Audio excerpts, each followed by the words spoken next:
सहयोगी अमलेंदु जी उपाध्याय जी मौजूद हैं। बहुत बहुत स्वागत है आपका इस कार्यक्रम में।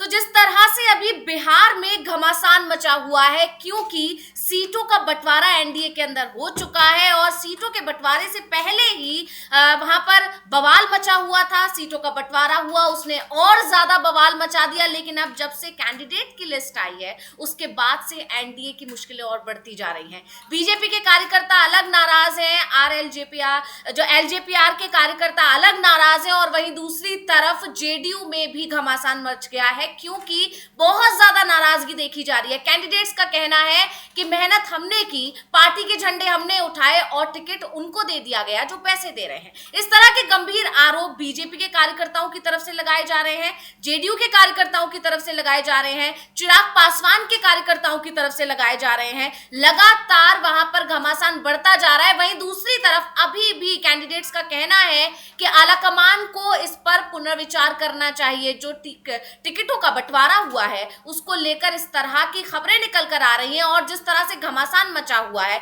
नीतीश कुमार अभी भी नाराज हैं। और पिछले दिनों खबर यह भी थी कि उन्होंने चिराग पासवान को जो सीटें दी जा रही थी उनमें से 5 पर अपने उम्मीदवार के नामों का ऐलान कर दिया है, जिससे यह साफ है कि एनडीए के अंदर सीट बंटवारे के बाद से बवाल, घमासान बढ़ता जा रहा है और ये थमने का नाम नहीं ले रहा है। और नीतीश कुमार ने अपनी नाराजगी खुलकर जाहिर कर दी, जिस तरह से उन्होंने चिराग पासवान की सीट पर अपने उम्मीदवारों के नाम का ऐलान कर दिया। इससे गृह मंत्री अमित शाह तक मैसेज पहुंचा दिया गया कि आपने जो रणनीति अपनाई है उसमें आप पूरी तरह फेल हैं। और इसके बाद से अमित शाह अब पटना आ रहे हैं और वहां पर एक बार फिर से वो कोशिश करेंगे एनडीए के सभी सहयोगियों को एक साथ लाने की। इस बीच उपेंद्र कुशवाहा को लेकर भी खबरें थी कि वो बहुत ज्यादा नाराज है, और इसके बाद उन्होंने दिल्ली में एक बार फिर मुलाकात की, अमित शाह से उनकी बातचीत हुई, और इसके बाद खबर यह है कि उन्हें एक एमएलसी की सीट देने का आश्वासन देते हुए कहीं ना कहीं मना लिया गया। तो अमलेंदु जी, आपके पास आना चाहूंगी। जिस तरह से बिहार में बवाल मचा हुआ है, एनडीए के जो सहयोगी दल हैं आपस में ही भिड़े हुए दिखाई दे रहे हैं। नीतीश कुमार की तरफ से यानी जेडीयू की तरफ से जो सीट, जो अब टिकट बंटवारे का जो ऐलान किया गया, जो उम्मीदवारों की जो सूची आई है, उसमें ये साफ साफ दिख रहा है कि वो इंडिया को हराने के लिए नहीं बल्कि अपने ही सहयोगियों को हराने के लिए काम कर रहे हैं। उसमें जिस तरह से उन्होंने चयन किया है उम्मीदवारों का, जो जातिगत समीकरण उन्होंने साधने की कोशिश की है, वो तो उन्हीं के सहयोगियों के लिए मुश्किल खड़ी कर रहा है, यानी कि बीजेपी के लिए भी मुश्किल खड़ी कर रहा है। सवर्णों पर उन्होंने पहली लिस्ट की अगर हम बात करें तो कई सवर्णों उन्होंने टिकट दिया है। इसके अलावा उपेंद्र कुशवाहा के जो कोर वोटर है उनको साधने की कोशिश की है। तो ये तो बीजेपी के लिए और एनडीए के लिए बड़ा मुश्किल भरा होने वाला है जो चुनाव है बिहार का इस बार। हाँ, देखिए, मुश्किल भरा तो निश्चित तौर पे होने वाला है बीजेपी के लिए, और ये खासतौर से बीजेपी के लिए ज़्यादा मुश्किल भरा होने वाला है, क्योंकि जो बीजेपी ने बोया था बिहार में उसको काटने का समय आया है। नीतीश कुमार को जिस तरीके से बीजेपी ने साइड लाइन करने की कोशिशें की और काफ़ी हद तक उसमें कामयाब भी हुए, लेकिन अब नीतीश कुमार जो है वो अपने दांव से बीजेपी को पटकनी देने वाले हैं, ऐसा दिखाई पड़ रहा है। तो अब नीतीश कुमार ने जो दांव चले हैं, हालांकि इस बार जो उन्होंने टिकट बंटवारे किए हैं उसमें जो उनका जो उसमें जाति समीकरण है वो ज़्यादा से ज़्यादा बीजेपी के वोट बैंक पे चोट करता हुआ दिखाई पड़ता है, ये साफ तौर पर समझ में आ रहा है। और बीजेपी जिस तरीके से टिकट बंटवारे कर रही है और जो जिस तरीके से अंदर उनमें संघर्ष बढ़ रहा है बीजेपी में, उससे साफ समझ में आ रहा है कि मामला बहुत ज़्यादा ख़राब हो चुका है। और अमित शाह को इसलिए भागकर पटना पहुँचना पड़ रहा है, और 3 दिन रहेंगे अमित शाह पटना मतलब बिहार में, और यहाँ तक बताया जा रहा है कि वो कई क्षेत्रों में जाकर खुद जो है निगरानी करेंगे, जो नॉमिनेशन हो रहे हैं कि नॉमिनेशन के बीच कुछ गड़बड़ी ना हो जाए। तो इतना ज़्यादा डर बीजेपी को लग रहा है कि नॉमिनेशन के समय भी गड़बड़ हो सकती है। तो अमित शाह जो है वो 3 दिन डेरा डाले रहेंगे बिहार में। तो ये समझा जा सकता है कि एनडीए में सब कुछ ठीक ठाक नहीं है। उपेंद्र कुशवाहा को जिस तरीके से मनाने की कोशिश की गई है, वो सोशल मीडिया पर वायरल हो रहा है। वो पत्र जो है दिलीप जायसवाल का कि उनको जो है आश्वासन दिया गया है एक एमएलसी की भाजपा अपने कोटे से देगी। अगर इस तरीके से बीजेपी दबाव में आ रही है उपेंद्र कुशवाहा के, तो समझा जा सकता है कि उपेंद्र कुशवाहा के दबाव में अगर बीजेपी आ रही है तो नीतीश जो है वो अपना खेल किस तरीके से आगे करेंगे। जी बिल्कुल, हम दिलीप जायसवाल का बयान भी सुन सकते हैं जिसमें उन्होंने इस बात का जिक्र भी किया है कि उपेंद्र कुशवाहा और गृह मंत्रालय के बीच यानी गृह मंत्री अमित शाह के बीच क्या क्या बातचीत हुई। एक बार सुन लेते हैं दिलीप जायसवाल। जी, गौर करने वाली बात ये है कि दिलीप जायसवाल ये दिखाने की कोशिश कर रहे हैं कि एनडीए में सब कुछ ठीक है, और ये कोई पहली बार नहीं है। लगातार ये देखा जा रहा है कि एनडीए के जो सहयोगी दल थे वो एक तरफ तो धर्मेंद्र प्रधान से मिलने तक के लिए राजी नहीं थे, नित्यानंद राय से मिलने तक के लिए राजी नहीं थे, लेकिन तब भी बीजेपी के नेताओं की तरफ से, चाहे वो सम्राट चौधरी हो, दिलीप जायसवाल हो, ऑल इज वेल ही कहा जा रहा था। और अभी भी यही दिखाई दे रहा है, जबकि इसके दूसरी तरफ चिराग पासवान अपना दबाव बनाने में कामयाब रहे, 29 सीटें दी गई और इसके बाद से नाराजगी दिखाई जा रही है। नीतीश कुमार ने खुलकर नाराजगी जाहिर कर दी। नीतीश कुमार ही नहीं, गिरिराज सिंह जो खुद केंद्रीय मंत्री हैं, बीजेपी के बड़े नेता हैं, उन्होंने भी इस पर नाराजगी जाहिर की कि बीजेपी आलाकमान ने जो ये फैसला लिया है बिल्कुल गलत लिया है। यानी सीधे सीधे तरीके से गृह मंत्री अमित शाह पर ही सवाल खड़े हो रहे हैं कि उनकी रणनीति इस बार पूरी तरह फेल हुई है, और उसी रणनीति के फेल होने के बाद आसार ये है कि उन्हें 3 दिन के लिए बिहार में जाकर डेरा डालना पड़ रहा है। और वहीं दूसरी तरफ बीजेपी की तरफ से कहा जा रहा है कि सब कुछ ठीक चल रहा है, लेकिन बीजेपी बहुत ज्यादा दबाव में दिखाई दे रही है यहाँ पर। हाँ बिल्कुल, एक तो अंशिता पहले बीजेपी ने कोशिश की थी नीतीश कुमार पर दबाव बनाने की। प्रधानमंत्री जिस तरीके से गए और कहा कि हमारे नरेंद्र और नीतीश दो आपके जो है भाई हैं, यानी ये साफ कर दिया कि दोनों बराबर बराबर के भाई हैं। अब नीतीश कुमार बड़े भाई नहीं है, पहले ये साफ किया। उससे पहले एक भी बात अभी तक नहीं कहा है कि नीतीश कुमार जो है मुख्यमंत्री पद का चेहरा होंगे। नीतीश कुमार पर एक दबाव बनाने की कोशिश की, लेकिन परिस्थितियां ऐसी बनी कि नीतीश कुमार अड़ गए कि हम चाहे आधी सीट ज़्यादा लड़ें, बीजेपी से आधी सीट ज़्यादा लड़ेंगे। उसके बाद फिर वो 101 दोनों को बराबर बराबर का बंटवारा हो गया। और अब जिस तरीके से नीतीश ने जो कैंडिडेट उतार दिए, जो सीटें मिली थी चिराग पासवान को, इसके बाद ही समझा है कि नीतीश कुमार ने अपना दांव चल दिया है। तो अब बीजेपी के सामने संकट ये है कि बिना नीतीश कुमार के चुनाव मैदान में जा भी नहीं सकते हैं, और नीतीश कुमार के कद का कोई बीजेपी के पास नेता भी नहीं है। ये संकट है, जबकि इंडिया गठबंधन के पास नीतीश के कद के नेता हैं वहाँ। तो ये बीजेपी के सामने संकट है, वरना बीजेपी अकेले जाने का भी साहस करती, लेकिन वो साहस नहीं कर पा रही है। नीतीश कुमार उसकी मजबूरी बने हुए हैं, लेकिन नीतीश कुमार मजबूरी तो बने हुए हैं, लेकिन नीतीश कुमार को धक्का देना भी बीजेपी को जरूरी लगता है कि नीतीश कुमार इस स्थिति में रहे कि ब्लैकमेलिंग जो है वो चुनाव के बाद ना कोई हो पाए जनता दल की तरफ से। तो ये सारी गोटें बिछाई गई थी बीजेपी की तरफ से, लेकिन अब जो जाल बिछाया बीजेपी ने, बीजेपी अपने ही जाल में फंसती हुई फिलहाल नजर आ रही है। और ये साफ मालूम पड़ता है कि अमित शाह को अगर दौड़ के पहुंचना पड़ रहा है बिहार और 3 दिन डेरा डालना पड़ रहा है, तो इसका मतलब साफ है कि परिस्थितियां एनडीए में कुछ ठीक ठाक नहीं हो। जिस तरह की खबरें आई कि किस तरीके से जेडीयू के दफ्तर के बाहर, बीजेपी के दफ्तर के बाहर धरना प्रदर्शन हो रहे हैं, जिंदाबाद मुर्दाबाद के नारे लग रहे हैं, उससे ये साफ तौर पर जाहिर होता है कि कुछ ना कुछ गड़बड़ बहुत ज़्यादा एनडीए में है। और टिकट बंटवारे से ना बीजेपी का कार्यकर्ता खुश है, ना जेडीयू का खुश है।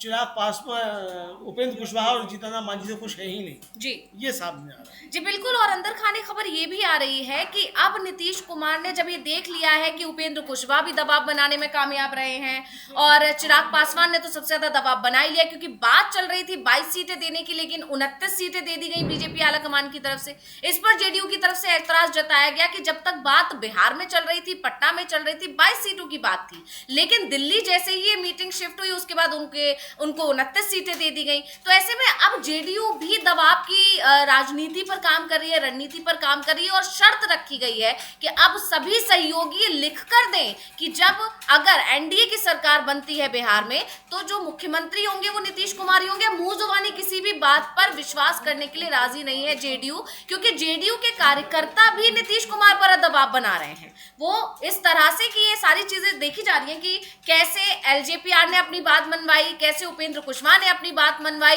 वहीं जीतन राम मांझी की अगर बात की जाए तो उन्होंने भी 2 सीटों पर उम्मीदवार वो ऐलान कर दिया जो कि चिराग पासवान को दी गई है। तो यहाँ पर एनडीए के अंदर ही घमासान मचा हुआ है, यहाँ महागठबंधन से लड़ाई जैसी तो चीज ही नहीं दिखाई दे रही है। हाँ नहीं, महागठबंधन से लड़ाई है भी नहीं, और जो लड़ाई है वो एक तरह से देखा जाए बीजेपी का जो गठबंधन है एनडीए, उसमें आपस में लड़ाई बहुत ज्यादा है।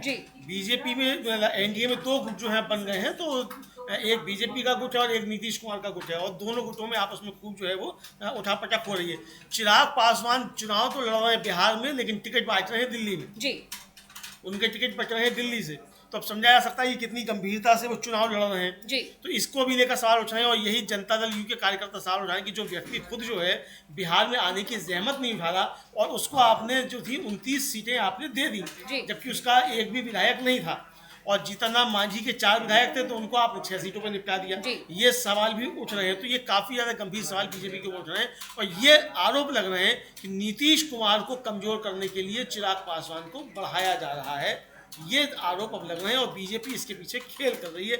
ये आरोप जनता दल यू के कार्यकर्ता भी खुलेआम लगाते हुए दिख रहे हैं और दूसरा आरोप ये भी लग रहा है कि जनता दल यू में जो तिकड़ी है ललन सिंह और संजय झा और विजय चौधरी की, ये जेडीयू के तबाही के लिए जिम्मेदार बताए जा रहे हैं कि इन्होंने मिलकर बीजेपी से तबाही की सारी स्क्रिप्ट लिखी है। ऐसे आरोप सीधे सीधे जेडीयू के कार्यकर्ता सरेआम लगा रहे हैं। जी बिल्कुल, और इसी वजह से नीतीश कुमार अब दबाव की राजनीति कर रहे हैं और ये माना जा रहा है कि उन्होंने अल्टीमेटम दे दिया है बीजेपी आलाकमान को और इसी के चलते पटना आना पड़ रहा है अमित शाह को और पटना आकर उन्हें सारे मामले को सुलझाने की कोशिश करनी पड़ेगी। लेकिन इसमें उन्हें सफलता मिलेगी या नहीं मिलेगी ये तो आने वाला समय ही बताएगा, क्योंकि लगातार कोशिशें हो रही हैं। सबसे पहले आपको याद होगा जब नीतीश कुमार ने अपने एक उम्मीदवार के नाम का ऐलान कर दिया था 8 सितंबर को, उसके तुरंत बाद जेपी नड्डा को पहले बिहार भेजा गया था, लेकिन नीतीश कुमार ने उनसे मिलने से इनकार कर दिया। उसके बाद अमित शाह जब पहुंचे, नीतीश कुमार ने उनसे मुलाकात तो की, लेकिन वो जो मुलाकात थी वो बेनतीजा रही। उसके बाद पीएम मोदी का बिहार दौरा था, उसमें भी नीतीश कुमार शामिल हुए, लेकिन उससे भी कोई हल नहीं निकला। और इसके बाद धर्मेंद्र प्रधान को सभी सहयोगियों को साधने का काम दिया गया, लेकिन उसमें वो असफल रहे। इसके बाद दिल्ली में जेपी नड्डा के घर पर बीजेपी आलाकमान ने बैठक बुलाई। उस बैठक में सीटों के फाइनल तो हुआ, लेकिन सीटें फाइनल होने के बाद से जो बवाल है अब खुलकर सामने आ गया है और इसी के चलते एनडीए के अंदर घमासान देखने को मिला है। बड़ी बात ये है यहाँ पर अमलेंदु जी कि जेडीयू ने अपनी रणनीति में बहुत बड़ा बदलाव किया है। नीतीश कुमार की जो कैंडिडेट की लिस्ट आई है, पहली लिस्ट और अब दूसरी लिस्ट, इसमें साफ तौर पर उसने मुस्लिम जो उनके कोर वोटर हुआ करते थे उनको एक तरह से दरकिनार कर दिया है, क्योंकि पहली सूची में तो एक भी नाम मुस्लिम कैंडिडेट के नहीं दिए। दूसरी जो सूची आई है उसमें मात्र 4 कैंडिडेट के नामों की घोषणा की है और इससे ये साफ है कि 2020 में उन्होंने 11 उम्मीदवार उतारे थे, लेकिन इस बार मात्र 4, यानी उन्होंने अपने ही जो सहयोगी हैं उनके ही वोट बैंक में सेंध लगाने की कोशिश की। और सबसे ज्यादा जो वोट बैंक में सेंध लगाते दिखाई दे रहे हैं नीतीश कुमार, वो बीजेपी के वोट बैंक में, क्योंकि सवर्णों को भी उन्होंने काफी टिकट दिए भर भर के अपनी पहली सूची में। हाँ, अपनी पहली सूची में सवर्णों को भर भर के दिए हैं और जो इस पे सूची दूसरी जो आई उसमें 4 मुस्लिम्स को दिए हैं, जबकि पहले उन्होंने ज़्यादा टिकट दिए थे। और ये एक मजबूरी भी है अंशिता नीतीश कुमार की, अब चूंकि नीतीश कुमार को मालूम पड़ गया है कि मुस्लिम वोटर उनसे दूर चला गया है, क्योंकि जिस तरीके से उन्होंने खुलकर वक्फ बिल पर बीजेपी का साथ दिया और साथ ही नहीं दिया बल्कि उसके समर्थन में उनके नेताओं ने खूब बयानबाजी भी की, तो इससे ये साफ तौर पर हो गया कि अब मुस्लिम मतदाता नीतीश कुमार के साथ नहीं है। तो लेकिन अपनी वो दिखाने के लिए कि हम सब सेकुलर छवि वाले हैं और हमारे साथ मुस्लिम अभी जुड़ा हुआ, तो ये 4 नाम जो है टिकट दिए हैं, लेकिन वो टिकट दिए हैं तो जीतेंगे नहीं जीतेंगे वो एक अलग का मसला है। और बीजेपी का मतदाता मुस्लिम मतदाता मतलब जो प्रत्याशी हैं जेडीयू के, उनको वोट देगा कि नहीं देगा ये भी एक सवाल है। लेकिन फिलहाल जो नजर आ रहा है वो नजर ये आ रहा है कि बीजेपी और जेडीयू दोनों एक दूसरे को निपटाने के लिए काम करते हुए दिखाई पड़ रहे हैं। जी बिल्कुल, यानी कह सकते हैं कि एनडीए के अंदर जबरदस्त बवाल मचा और इसको लेकर पहले से ही आशंकाएं थी। दावा किया जा रहा था कि एनडीए के अंदर बिखराव देखने को मिलेगा और जैसे ही चुनाव की तारीखों का ऐलान हुआ है वो खुलकर भी सामने आ गया है, क्योंकि चिराग पासवान जिनको लेकर ये दावे किए जा रहे थे कि उनको बिहार की राजनीति में दोबारा से इसीलिए लाया जा रहा है जिससे नीतीश कुमार को कमजोर किया जाए, और चिराग पासवान ने जब इस चीज को समझ लिया, बीजेपी की मंशा को भांप लिया, उसके बाद उन्होंने दबाव बनाना शुरू कर दिया। उन्होंने साफ साफ बताना शुरू कर दिया कि मेरा स्ट्राइक रेट अच्छा है, हमारी पार्टी का स्ट्राइक रेट अच्छा है, तो हमें ज्यादा से ज्यादा सीटें मिलनी चाहिए। इसके साथ ही उन्होंने ये भी कहा कि अगर नहीं मिलेंगी तो 243 सीटों पर उम्मीदवार उतार देंगे। खुलकर उन्होंने नहीं कहा कि नहीं मिलेंगी तो, लेकिन उन्होंने कहा कि हम 243 सीटों पर भी अपने उम्मीदवार उतार सकते हैं। यानी चिराग पासवान ने दबाव बनाना शुरू किया और उधर जीतन राम मांझी हो, उपेंद्र कुशवाहा हो या नीतीश कुमार हो, हर कोई दबाव बना रहा है और इसीलिए एनडीए के अंदर यहाँ पर बवाल देखने को मिल रहा है। और इसके बाद से उम्मीदवारों की सूची जब से आई है तब से बवाल और ज्यादा बढ़ गया है, क्योंकि अब बीजेपी के अपने कार्यकर्ता हो या चिराग पासवान की पार्टी के कार्यकर्ता हो या फिर जेडीयू के कार्यकर्ता हो, वो अपनी अपनी पार्टी आलाकमान से नाराज हो गए हैं। और सबसे ज्यादा जो नाराजगी देखने को मिल रही है वो मैथिली ठाकुर को बीजेपी ने जो टिकट दिया है उससे बहुत ज्यादा नाराजगी देखने को मिल रही है। हाँ, मैथिली ठाकुर जो है वो बीजेपी के लिए लगता है कि मरसिया पढ़ने के लिए आ गई है बीजेपी का, ये ऐसा मालूम पड़ रहा है। चूंकि अभी शायद वो 25 वर्ष की हुई है, 2-3 महीना पहले ये बताया जा रहा है, और उनका योगदान पार्टी के लिए क्या है ये सवाल उठ रहे हैं। और एक तरीके से कहा जाए कि वहाँ से जो विधायक थे बीजेपी के उन्होंने इस्तीफा दे दिया, और लोग जो है वो कह रहे हैं कि भाई हम इतने समय से लगे हुए हैं, हमने पार्टी के लिए काम किया है, तो हमको जो है न करके और मैथिली ठाकुर को क्यों दिया जा रहा है। मृत्युंजय तिवारी जो आरजेडी के प्रवक्ता हैं वो साफ तौर पर कह रहे हैं कि बीजेपी को इसका मतलब भरोसा ही नहीं बचा अपने कार्यकर्ताओं के ऊपर, तभी बाहर से जो है वो इस तरीके के सेलिब्रिटीज जो लाए जा रहे हैं चुनाव लड़वाने के लिए। तो मैथिली ठाकुर जो है वो बीजेपी की एक मजबूती ना होकर एक तरीके से देखा जाए तो बीजेपी की एक कमजोरी बनकर सामने आ रही है, ये भी समझ में आ रहा है। जी बिल्कुल, तो मृत्युंजय तिवारी को सुन भी सकते हैं कि किस तरह से उन्होंने बताया है कि बीजेपी को अपने कार्यकर्ताओं पर क्योंकि भरोसा नहीं रहा इसलिए कलाकारों को मैदान में उतार रही है। क्या कुछ बोला है, सुनिए एक बार। बीजेपी के लिए बहुत बुरी स्थिति है बिहार में, उनके पास कैंडिडेट अच्छे नहीं है इसलिए अब वो कलाकारों को चुनावी मैदान में उतार रहे हैं। लेकिन मैथिली ठाकुर को टिकट देने के बाद से बीजेपी के अपने कार्यकर्ता बहुत ज्यादा नाराज हैं। जैसा कि हम अभी जिक्र भी कर रहे थे अमलेंदु जी, किस तरह से वहां पर बीजेपी कार्यालय जो है उसके बाहर जाकर प्रदर्शन कर रहे हैं, धरना प्रदर्शन कर रहे हैं, बैठकर लोग नाराजगी जाहिर कर रहे हैं कि हमने इतने साल पार्टी को दिया और ऐसे किसी को भी बुलाकर पार्टी ने टिकट दे दिया है, ऐसे नाराजगी साफ साफ दिखाई दे रही है। और इसीलिए अब हालात हाथ से निकलते हुए दिखाई दे रहे हैं बीजेपी आलाकमान के। यही वजह है कि बीजेपी आलाकमान को अमित शाह को पटना आना पड़ रहा है, सहयोगियों को साधने के लिए भी और अपने ही नेताओं और कार्यकर्ताओं को साधने के लिए भी, क्योंकि अब खुलकर अब चुनावों का समय है, यहाँ पर तैयारियों में जुटना चाहिए, अब जिस तरह से वहां पर फोकस करना चाहिए। लेकिन बीजेपी पहले सहयोगियों को साधने में लगी रही, इसके बाद अब कार्यकर्ताओं को भी साधने में लगी रहेगी बीजेपी, तो उसके पास समय नहीं बचा है और इसलिए बीजेपी के अंदर बहुत ज्यादा टेंशन है। वहीं दूसरी तरफ अगर हम बात करें, जिस तरह से सर्वे रिपोर्ट्स आए हैं उन तमाम सर्वे रिपोर्ट्स में भी यही दावा किया गया है कि महागठबंधन की स्थिति मजबूत है और बीजेपी या एनडीए बहुत ज्यादा कमजोर है। और यहाँ पर जमीनी स्तर पर भी यही देखने को मिल रहा है क्योंकि लगातार भगदड़ भी मची हुई है पार्टी के अंदर। हाँ, ये बिल्कुल साफ देखने को मिल रहा है। और जिस तरीके से अब वहाँ जाकर उनको बात करनी पड़ रही है बीजेपी को ऑपरेशन सिंदूर की, अब बिहार के चुनाव में ऑपरेशन सिंदूर की बात करनी पड़ रही है और बीच में भूल गए थे ऑपरेशन सिंदूर को जब ट्रंप बार बार कह रहे थे। हालांकि ट्रंप ने फिर जो है कुछ बातें कह दी, उस पर भी हम लोग चर्चा करेंगे कि ट्रंप ने कैसे मोदी जी को घेर लिया है, फंसा दिया है अपने डियर फ्रेंड को ट्रंप ने, उस पर भी चर्चा करेंगे। लेकिन जिस तरीके से ये मुद्दे लाए जा रहे हैं घुसपैठी, अब अमित शाह देश के अगर गृह मंत्री होती है घुसपैठियों की बात करें तो समझा जा सकता है कि अमित शाह खुद को ही कटघरे में खड़ा कर रहे हैं जी। क्योंकि अगर अमित शाह के गृह मंत्री रहते हुए घुसपैठी आ गए हैं तो फिर अमित शाह फिर इसका मतलब कमजोर गृह मंत्री हैं और नरेंद्र मोदी कमजोर प्रधानमंत्री हैं। तो ये वही सारी वहाँ चर्चाएं हो रही हैं। तो मुद्दों के स्तर पर भी एनडीए के पास कुछ है नहीं।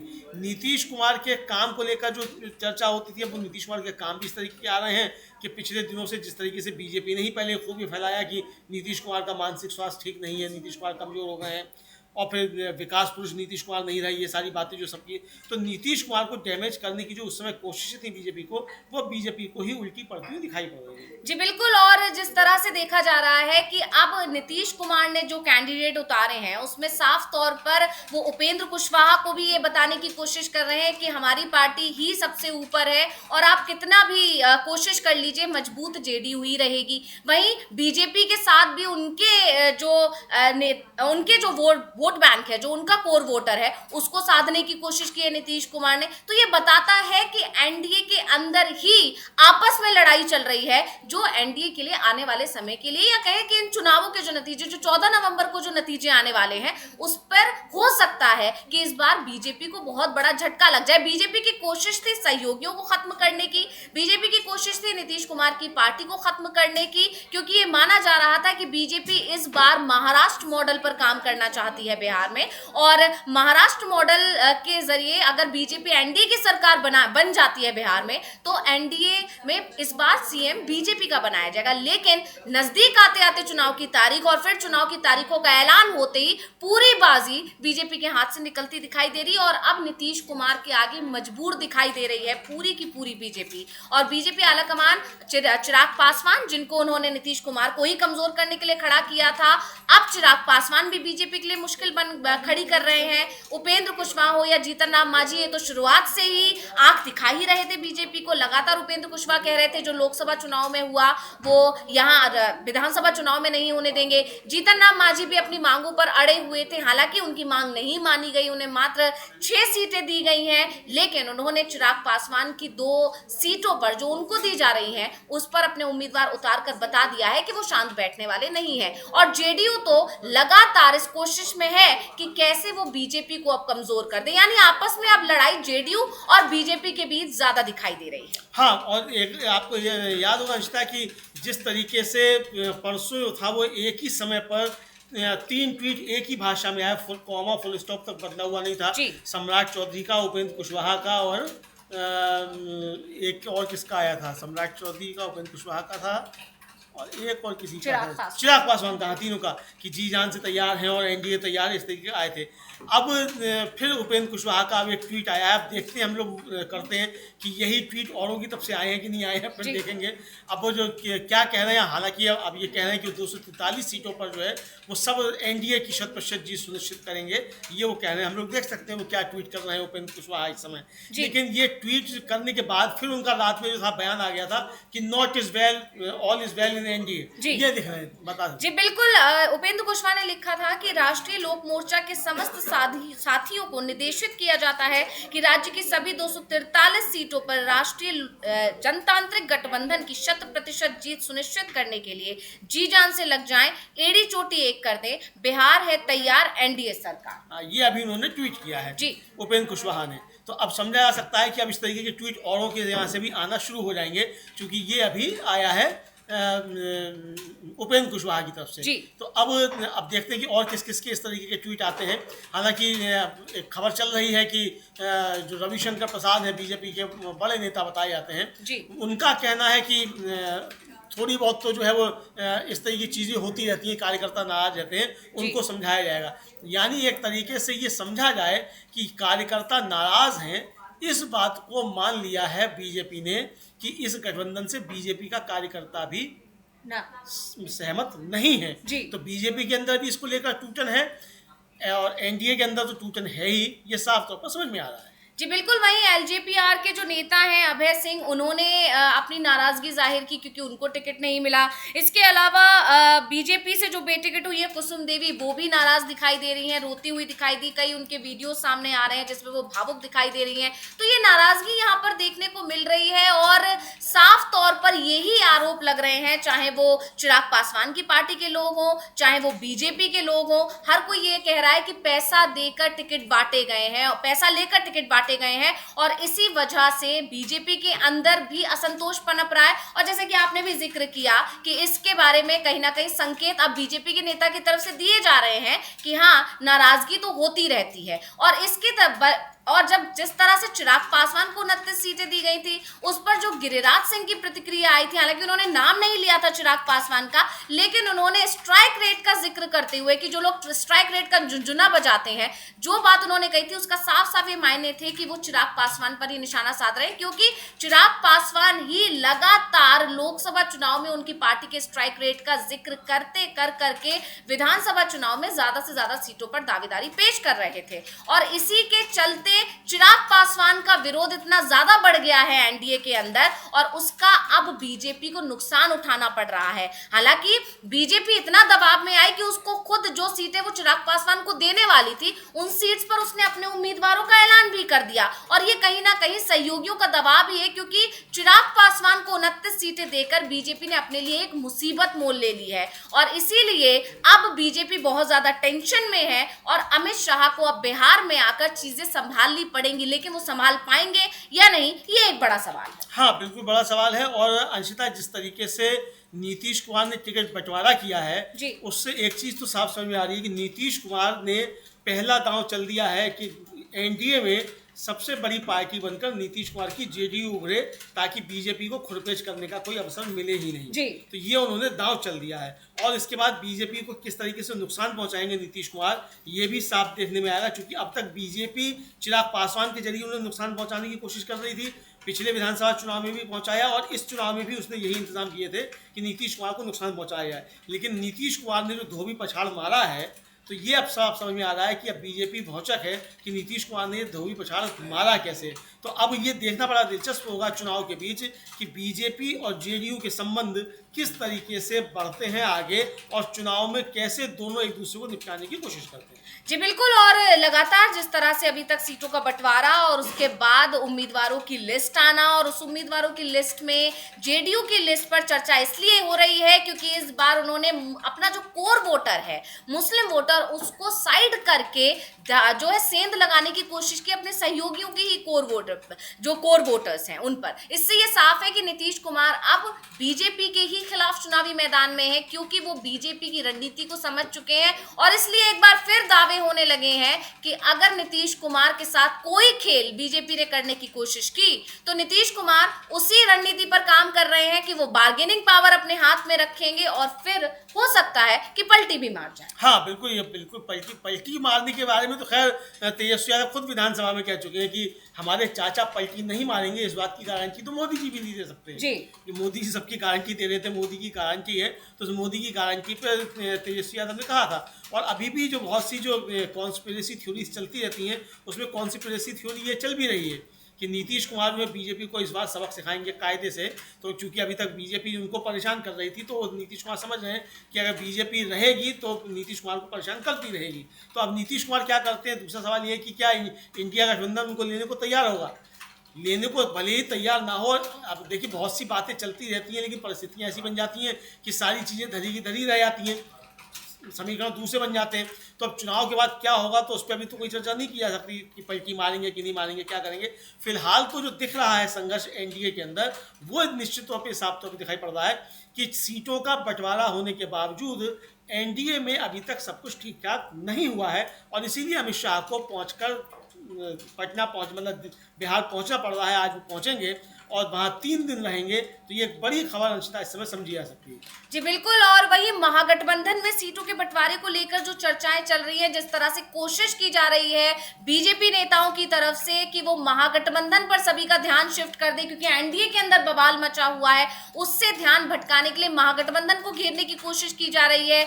आरोप लगाए जा रहे हैं कि राहुल और तेजस्वी ही एक दूसरे के साथ नहीं है, तेजस्वी राहुल को हराने के लिए काम करते हैं, बहुत तरह के गंभीर आरोप लगाए जा रहे हैं। और उस पर कांग्रेस नेता है मदन मोहन झा, उनका बयान आया, और उन्होंने बीजेपी के या फिर एनडीए के नेताओं की तरफ से जो भी दावे किए जा रहे हैं, उन्हें पूरी तरह से एनडीए गठबंधन की तरफ से जो दावे किए जा रहे हैं उन्हें पूरी तरह खारिज करने की कोशिश की है, और पूरा अपना जो बयान देकर महागठबंधन में किस तरह से सब कुछ ठीक है ये बता दिया है। और जल्दी अब ऐलान भी होने वाला है सीटों के बंटवारे का, जल्दी ये भी दावे किए जा रहे हैं, लगातार खबरें बनी हुई हैं। और अब हम पहले सुन लेते हैं मदन मोहन झा को, क्या कुछ कहा है उन्होंने।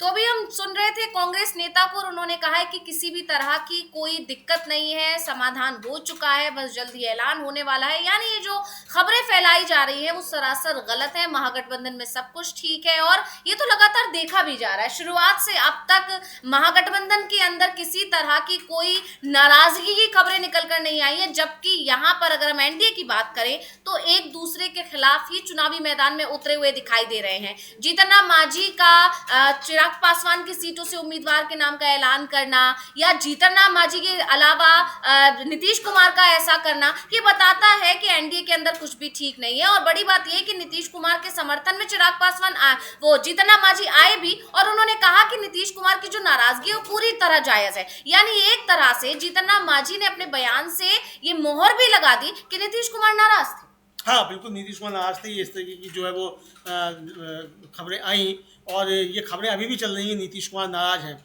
और ये समझा जा सकता है अंशिता कि नीतीश कुमार नाराज है, तो नीतीश कुमार को मनाने के लिए अब चर्चा ये हो रही है कि अमित शाह जाएंगे उन्हें मनाने के लिए खुद।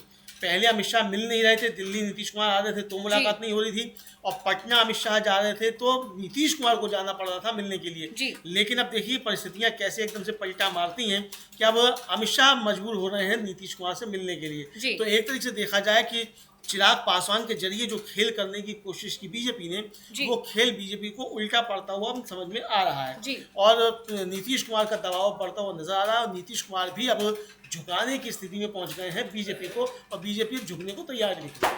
जी बिल्कुल, आपने सही कहा अमलेंदु जी। किस तरह से शुरुआत में नीतीश कुमार मिलने की कोशिश कर रहे थे, लेकिन बीजेपी आलाकमान उन्हें समय नहीं दे रहा था, और लगातार वो ये कह रहे थे, उनकी पार्टी की तरफ से कहा जा रहा था कि सीएम फेस को लेकर घोषणा की जाए, जल्दी ही नीतीश कुमार के नाम का ऐलान किया जाए। निशांत कुमार से लेकर तमाम जेडीयू के नेता यही दबाव बनाने की कोशिश कर रहे थे, लेकिन किसी भी तरह बीजेपी आलाकमान मानने को राजी नहीं था। ऑपरेशन सिंदूर का जिक्र कर करके, आपको याद होगा एक रैली थी पीएम मोदी की बिहार में, और उसमें जो पूरे होर्डिंग्स लगाए गए थे या पूरी जो डेकोरेशन उसकी की गई थी, उसमें ऑपरेशन सिंदूर का जिक्र किया गया था, और उसके सहारे से वोट मांगने की कोशिश की गई थी, लेकिन उसका असर होता दिखाई नहीं दिया। यहां तक कि जो तमाम सर्वे रिपोर्ट्स बिहार में आई हैं अभी तक, जमीनी स्तर पे तमाम जो एजेंसियां हैं, उनके सर्वे रिपोर्ट्स में पीएम मोदी की लोकप्रियता कम दिखाई गई। उसके बाद से पीएम मोदी गायब दिखाई दे रहे हैं यहाँ पर। हाँ, पीएम मोदी यहाँ पर गायब दिखाई दे रहे हैं, और मोर्चा जो है अमित शाह को संभालना पड़ रहा है। तो यहाँ दोनों बातें हैं कि यानी जब लोकप्रियता कम होने का मामला होता है, और ये होता है कि अब आएगा कि हम मोदी जी की वजह के बाद भी जो हार गए, तब फिर जो है वो आने लगता है इस पर कि भाई अब तो दूसरे को सौंपा जाए, तो वो पहुंच जाते हैं। इधर जो अंशतः एक मजेदार बात और चल रही है, केसी त्यागी हैं, जेडीयू के बड़े नेता हैं, और उनसे एक सवाल पूछा गया कि नीतीश कुमार को जो है मतलब वो जाएंगे जेडीयू छोड़ कर क्या चुनाव के बाद, या इस तरह पूछा गया, तो उन्होंने कहा कि वही नीतीश कुमार एकनाथ शिंदे नहीं है। इस पर बहुत तगड़ा कटाक्ष किया है संजय राउत ने। उन्होंने एक ट्वीट किया है, वो हम ट्वीट दिखा सकते हैं, और क्यों उन्होंने क्या कह रहे हैं ये आप बता भी सकती हैं कि संजय राउत जो है वो क्या कह रहे हैं उनके केसी त्यागी के बयान पर। जी बिल्कुल, तो संजय राउत का कहना है कि केसी त्यागी ने चंद शब्दों में शिंदे या अजीत पवार का सटीक वर्णन किया है, एक बार लेकिन जबरदस्त बार। शिंदे कौन है? एक नेता जो मालिक के घर से सामान चुराता है। जी, अब यानी कि आग जो है मतलब चुनाव बिहार में हो रहा है, और आग महाराष्ट्र में लग रही है, और बीजेपी के घर में लग रही है। अब केसी त्यागी को ये कहने की क्या आवश्यकता थी कि नीतीश कुमार एकनाथ शिंदे नहीं है? जी बिल्कुल, है ना, ये बात तो हम लोग कह रहे थे, तो हम लोग कहते हैं तो हम लोग तो ठीक विश्लेषण है, कुछ भी कह सकते हैं किसी के लिए। अगर एनडीए के एक घटक दल का नेता दूसरे घटक दल के नेता के लिए कहे कि भाई ये वो नहीं है कि आप उनके साथ निपटा लें, तो इसका मतलब जो हम लोग चर्चा कर रहे हैं लगभग आधे घंटे से ज़्यादा से कि एनडीए में सब कुछ ठीक ठाक नहीं है, तो ये एनडीए में सब कुछ ठीक ठाक नहीं है, इसकी बानगी ये भी सामने आ रही है। वरना केसी त्यागी साहब को ये कहने की कोई आवश्यकता नहीं थी कि नीतीश कुमार एकनाथ शिंदे नहीं है। यानी ये बात सही है कि बीजेपी कोशिश कर रही है नीतीश कुमार को एकनाथ शिंदे बनाने की, ये बात है, और इसको एक तरीके से दिखाया तो पर्दे के पीछे से जेडीयू स्वीकार कर रही है। तो अब नीतीश कुमार ने जो दांव चले हैं वो यही दांव है कि चुनाव के बाद किसी भी तरीके से नीतीश कुमार एकनाथ शिंदे ना बन पाए, बीजेपी की कोशिशें कामयाब ना हो। यानी कि महाराष्ट्र मॉडल जो लागू करने की कोशिश बीजेपी कर रही थी, और आपको याद होगा दिसंबर 2024 में अमित शाह से जब सवाल किया गया था कि बिहार विधानसभा चुनाव में अब जाने वाले हैं क्योंकि 2025 आने वाला था, तो ऐसे में वहां पर सीएम फेस का कौन होगा अगर एनडीए चुनाव में उतरेगा, तो वहां पर अमित शाह की तरफ से कहा गया था कि ये फैसला ऐसे नहीं होता है, बीजेपी की पार्लियामेंट्री बोर्ड की बैठक होगी, उसमें ये फैसला लिया जाएगा। ये जवाब बिल्कुल वैसा ही था जैसे कि महाराष्ट्र चुनाव के दौरान दिया गया था, और उसी के बाद से चर्चा चल पड़ी थी कि नीतीश कुमार के साथ बीजेपी इस बार खेल करना चाहती है, और उसके बाद से नीतीश कुमार अपनी रणनीति पर लग गए। बीजेपी आलाकमान को आखिरकार आज झुकना पड़ा है, और अब शर्त नीतीश कुमार की तरफ से रखी गई है कि अब लिखित में उन्हें सभी घटक दलों की तरफ से चाहिए कि अगर एनडीए की सरकार बनी बिहार में तो नीतीश कुमार को ही सीएम की कुर्सी दी जाएगी। अब किसी भी तरह मुंह जुबानी बात पर अब विश्वास नहीं किया जाएगा। यानी बड़ी बात यह है कि चुनाव में उतर रहा है पूरा एनडीए, घटक दल एक साथ उतर के दावे कर रहे हैं। जब हमने उपेंद्र कुशवाहा की ट्वीट को भी पढ़ा, इस पे पहले भी लगातार यही दावे किए जा रहे हैं कि महागठबंधन जो एनडीए है वो एकजुट है, किसी तरह का कोई मतभेद नहीं है। दिलीप जायसवाल का भी यही कहना है कि सीट बंटवारा हो चुका है, सब उससे संतुष्ट हैं। इसके बाद लगातार बीजेपी को ये आगे आकर कहना पड़ रहा है कि ऑल इज वेल, लेकिन यहाँ पर देखने को ये मिल रहा है कि बीजेपी के अंदर या एनडीए के अंदर सहयोगी ही आपस में लड़ते हुए दिखाई दे रहे हैं। तो ये ऑल इज वेल की स्थिति तो नहीं है। हाँ बिल्कुल, ऑल इज वेल की स्थिति तो किसी हाल में नहीं है अंशिता, ये तो साफ तौर पर समझ में आ रहा है। और अगर ऑल इज वेल की स्थिति होती तो अब ट्वीट कुछ भी करते हैं, आप दिन में ट्वीट कर रहे हैं उपेंद्र कुशवाहा की एनडीए है तैयार, और रात को कह रहे हैं कि एनडीए में ऑल इज वेल नहीं है। दूसरी बात अंशिता, जो आपने कहा कि नीतीश कुमार कह रहे हैं कि भाई लिखित में अब दीजिए कि आप मुख्यमंत्री बना जाएगा, जाहिर सी बात है कि अगर आप उपेंद्र कुशवाहा के सामने झुक सकते हैं और आप लिखित में भी दे रहे हैं और घोषणा भी कर रहे हैं कि उनको एक एमएलसी की सीट बीजेपी अपने कोटे से देगी, तो नीतीश कुमार के बारे में आप घोषणा क्यों नहीं कर सकते कि मुख्यमंत्री यही बनेंगे अगर सरकार बनती है? जी, तो या तो बीजेपी आश्वस्त नहीं है कि सरकार नहीं बन रही है, इसको लेकर मतलब कि सरकार बन रही है इसको लेकर आश्वस्त नहीं है कि एनडीए की सरकार बन रही है, या फिर ये है कि वो कोई गड़बड़ करना चाहती है नीतीश के साथ, इसको लेकर है। तो दोनों ही परिस्थितियों में एनडीए में मामला ठीक ठाक नहीं है, इतना तो साफ समझ में आ रहा है। बिल्कुल सहयोगियों को भरोसा ही नहीं रहा है बीजेपी पर। आपको याद होगा चिराग पासवान दिल्ली जाने से पहले जो उनका बयान आया था, दिल्ली में जब चर्चा हो रही थी, जब बैठकों के लिए बुलाया जा रहा था, हालांकि चिराग पासवान दिल्ली में ही मौजूद थे, लेकिन उससे पहले जो उनका बयान आया था उसमें उन्होंने साफ साफ कहा था कि पहले ही सारी चीजें क्लियर हो जानी चाहिए। और उसके बाद अब हम जो नीतीश कुमार की बात कर रहे हैं उनका भी यही कहना है कि मुंह जुबानी कोई बात नहीं चलेगी, जो भी है लिखित। यानी साफ है कि एनडीए एकजुट होकर चुनावी मैदान में उतर जरूर रहा है, लेकिन बीजेपी आला कमान पर किसी को भरोसा नहीं है, क्योंकि उसका जो इतिहास है वो अपने सहयोगियों को धोखा देने का रहा है। हाँ बिल्कुल, अपने सहयोगियों को धोखा देने का रहा है, तभी तो केसी त्यागी को कहना पड़ रहा है जी कि नीतीश कुमार एकनाथ शिंदे नहीं है। जी, मतलब इससे ज्यादा बड़ा बयान और क्या हो सकता है अंशिता, कि अगर केसी त्यागी ये कहें कि नीतीश कुमार एकनाथ शिंदे नहीं है, तो ये साफ तौर पर समझा जा सकता है कि ये मतलब कि बीजेपी किस तरीके से अपने सहयोगी को निपटाती है, और सहयोगी ये बात समझ रहे हैं जी, दूसरे सहयोगी जो है वो समझ रहे हैं कि किस तरीके से एक सहयोगी का हाल बीजेपी ने महाराष्ट्र में किया, तो यही हाल इसीलिए अड़े हुए थे नीतीश कुमार कि भले ही हम एक सीट ज़्यादा लड़ें लेकिन हम बीजेपी से ज़्यादा लड़ेंगे, इसीलिए अड़े हुए थे नीतीश कुमार, और नीतीश कुमार एक तरीके से उसमें कामयाब भी हुए। तो अब ये बीजेपी के ऊपर दबाव है। बीजेपी के अब चुनाव के बाद क्या परिस्थितियां बनती हैं, क्या खेल होता है, वो एक अलग का मसला है, लेकिन फिलहाल जो है वो ठीक तो कुछ दिखाई नहीं पड़ रहा है एनडीए में, ये तो साफ तौर पर नजर आ रहा है। जी बिल्कुल। और अमित शाह का पटना आना, जब जहां पर चुनाव की तैयारियां अब जोरों पर है, जहां पर देखा जा रहा है कि सीट बंटवारे के बाद अब कैंडिडेट की घोषणा हो चुकी है, ऐसे में अमित शाह का अचानक से पटना दौरे पर आना, और वो भी 3 दिन तक पटना में ही रहना, और इसमें अभी कोई ऐसी सभा की भी कोई बात नहीं आई है कि किसी तरह का उनका जन संबोधन है या कोई रैली है, इस तरह की चीजें तो हो ही नहीं सकती। तो ये सारी चीजें बता रही है कि बहुत ज्यादा बुरी स्थिति है इस वक्त, और सबसे ज्यादा बीजेपी ही फंसी हुई है, क्योंकि चारों तरफ से उसके सहयोगी बीजेपी पर दबाव बना रहे हैं। उपेंद्र कुशवाहा, जीतन राम मांझी, चिराग पासवान, ये सभी, और नीतीश कुमार, ये सभी लोग बीजेपी पर हावी हो गए हैं, और बीजेपी जो कोशिश कर रही थी सबसे बड़ी बनकर रहने की, जिस तरह से अगर 101 सीटों की बात की जाए, तब तक भी माना गया था कि नीतीश कुमार कहीं ना कहीं बीजेपी के आगे सरेंडर कर गए हैं, क्योंकि बीजेपी और नीतीश कुमार की तरफ से, उनकी पार्टी की तरफ से लगातार ये कहा जा रहा था कि बड़े भाई की भूमिका में हर बार की तरह हम ही रहेंगे।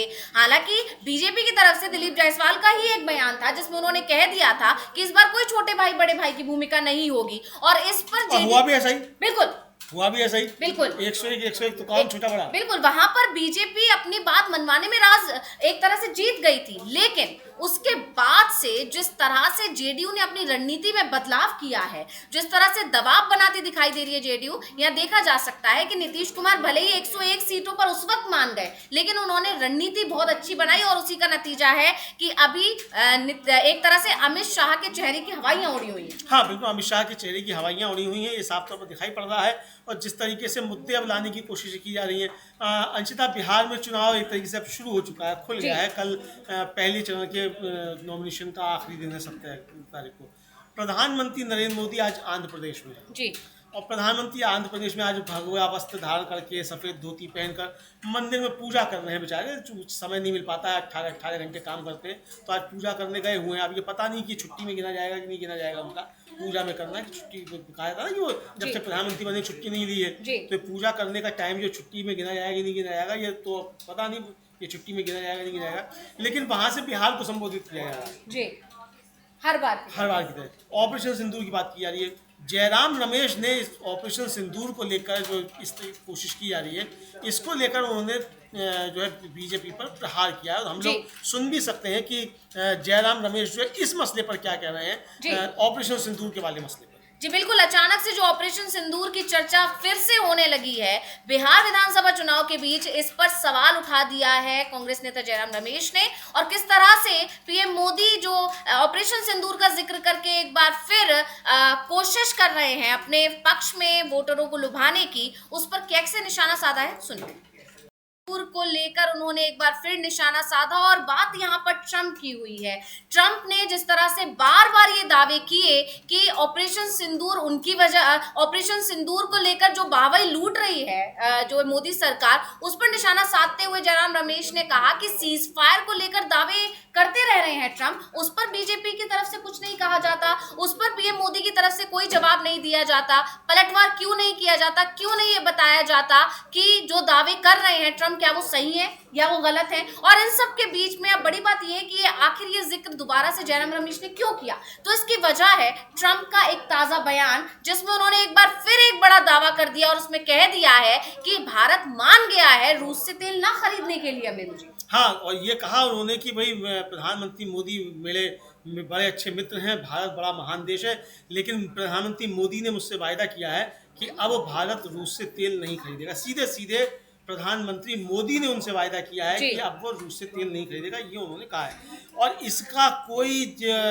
खंडन जो है वो प्रधानमंत्री की तरफ से नहीं आया है। हालांकि जो विदेश मंत्रालय है, विदेश मंत्रालय ने इस पर अपना एक स्पष्टीकरण जारी किया है, लेकिन उसके स्पष्टीकरण में भी अंशतः कहीं भी ये नहीं है कि भारत जो है वो रूस से तेल नहीं खरीदेगा। प्रधानमंत्री की इस तरीके से कोई बात हुई है कि नहीं हुई है डोनाल्ड ट्रंप से, इसका खंडन विदेश मंत्रालय ने नहीं किया है। हम विदेश मंत्रालय का भी ट्वीट भी देखेंगे क्या है, लेकिन इसको लेकर राहुल गांधी ने बहुत तीखा सवाल प्रधानमंत्री नरेंद्र मोदी पर उठाए और उन्होंने फिर कहा कि प्रधानमंत्री मोदी ट्रंप से डरे हुए। हम राहुल गांधी का वो ट्वीट भी दिखा सकते हैं, अंग्रेजी में ट्वीट और आप हिंदी में बता सकती हैं कि उन्होंने अपने ट्वीट में क्या लिखा राहुल गांधी ने। जी बिल्कुल, विपक्ष के नेता राहुल गांधी ने एक बार फिर सवाल पूछ लिए और एक बार फिर आरोप लगाया है कि प्रधानमंत्री मोदी ट्रंप से डरे हुए हैं। और आपको याद होगा ये डर की बात लगातार राहुल गांधी कर रहे हैं, संसद के अंदर भी उन्होंने इस बात को उठाया और कहा कि जवाब देना चाहिए पीएम मोदी को कि ट्रंप झूठ बोल रहे हैं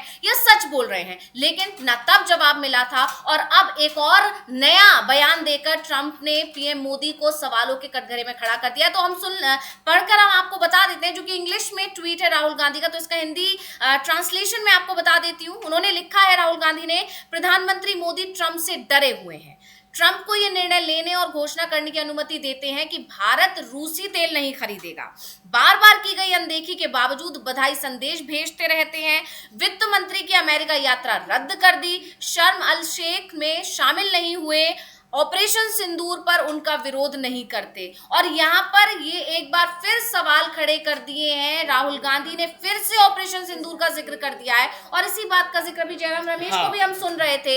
इसमें उन्होंने किया कि ऑपरेशन सिंदूर पर पीठ तो थपथपा रही है बीजेपी सरकार, मोदी सरकार अपनी। और अभी जैसे कि हम बता भी रहे थे कि पीएम मोदी ने एक बार फिर बिहार की जनता को साधते हुए ऑपरेशन सिंदूर याद दिलाकर उसके सहारे से वोट लेने की कोशिश की है, जैसा कि हर बार पीएम मोदी करते हैं, क्रेडिट लेते हुए दिखाई दे रहे हैं। लेकिन ऑपरेशन सिंदूर तो किया और सीज फायर को लेकर जो ट्रंप के दावे हैं उस पर अभी तक कोई जवाब नहीं आया है। कितनी बार ट्रंप ये दावा कर चुके हैं कि सीज फायर उनकी वजह से हुआ, इस पर तो चुप्पी साधी हुई थी मोदी सरकार, लेकिन अब एक और दावा जो किया गया है ट्रंप की तरफ से उस पर भी चुप्पी साधी गई है। और अब हम आपको बता देते कि विदेश मंत्रालय ने इस पर क्या जवाब दिया है, लेकिन उस जवाब में कहीं भी इस बात का जिक्र नहीं है कि ट्रंप झूठ बोल रहे हैं। ट्रंप ने फिर से एक दावा गलत कर दिया है है पीएम मोदी की उनसे किसी तरह की कोई बातचीत नहीं हुई है, इसका जिक्र कहीं भी उस ट्वीट में नहीं है जो विदेश मंत्रालय की तरफ से किया गया है। तो विदेश मंत्रालय की तरफ से बयान आया है, भारत के ऊर्जा स्रोतों पर टिप्पणियों के बारे में मीडिया के सवालों पर आधिकारिक प्रवक्ता की प्रतिक्रिया जो आई है, उसके जवाब में जो प्रवक्ता है रणधीर जायसवाल, उन्होंने कहा भारत तेल और गैस का एक महत्वपूर्ण आयातक है। अस्थिर ऊर्जा परिदृश्य में भारतीय उपभोक्ताओं के हितों की रक्षा करना हमारी निरंतर प्राथमिकता रही है।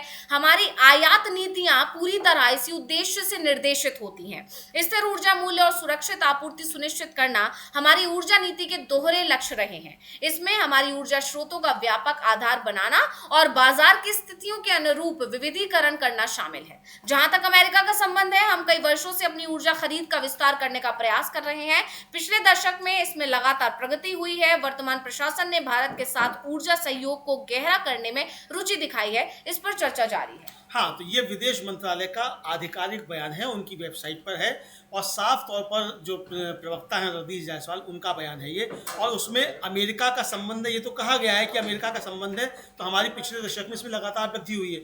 लेकिन एक शब्द जो है ये नहीं है कि ट्रंप जो है आया हो इस पूरे वक्तव्य में। ट्रंप का नाम ही नहीं, और ट्रंप ने जो बयान दिया है उस पर कोई प्रतिक्रिया ये साफ तौर पर नहीं होती। यानी ये पिछले दरवाजे से बैलेंस करने की कोशिश है। प्रधानमंत्री का सीधा सीधा वक्तव्य आना चाहिए कि मैंने ट्रंप को कोई वायदा नहीं किया है कि हम रूस से तेल खरीदेंगे कि नहीं खरीदेंगे, लेकिन ट्रंप इसको लगातार दावा कर रहे हैं। कांग्रेस के नेता हैं प्रमोद तिवारी, राज्यसभा में